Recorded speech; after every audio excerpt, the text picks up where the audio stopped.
third time, I was relieved. I lost my second pregnancy after he took out his frustration with Wyclef on me.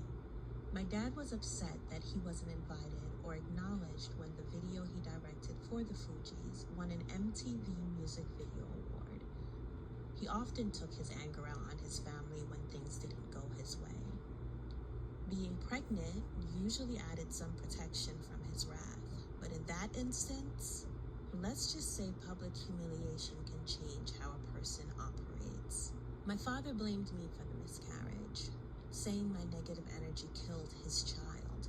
He looked at me with disgust, talked at me with disdain, and searched for ways to increase his abuse. Then, I became pregnant for the third time. I was relieved because for 9 months, my existence in my family would be a little easier to manage. 2 extra pregnancies, an attempted kidnapping, and more seizures than I could count later. I realized what I felt when I got pregnant wasn't relief, because the weight that was lifted when I got the call that my father was arrested made me so light I could finally fly. Blood children. So he adopted this whole thing, King. And not only was he abusing me, he started abusing my sisters.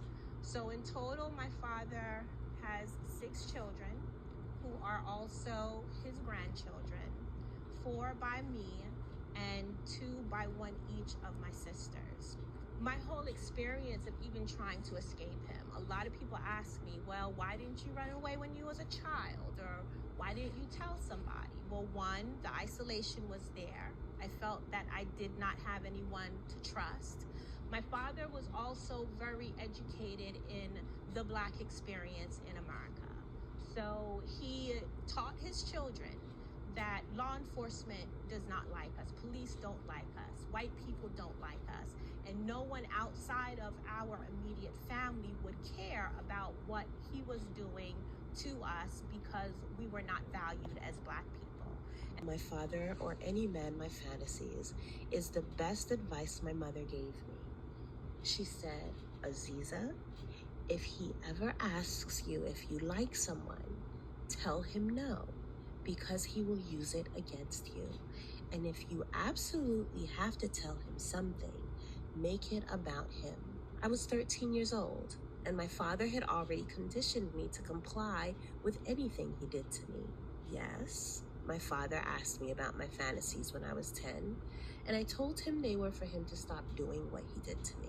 He asked me when I was 12, and I told him my fantasy was to attend school and make friends. Even though they weren't the fantasies my dad was talking about, my mom was right. When I told him I wanted to go to school and make friends, he told me that if I learned to please him in the way he liked, then he would let me go to school. But taking my mom's advice, I held one fantasy close to my chest. That one day I would escape my father's evil ways and he would be held accountable for what he did to me. I'm happy to say that that fantasy became a reality.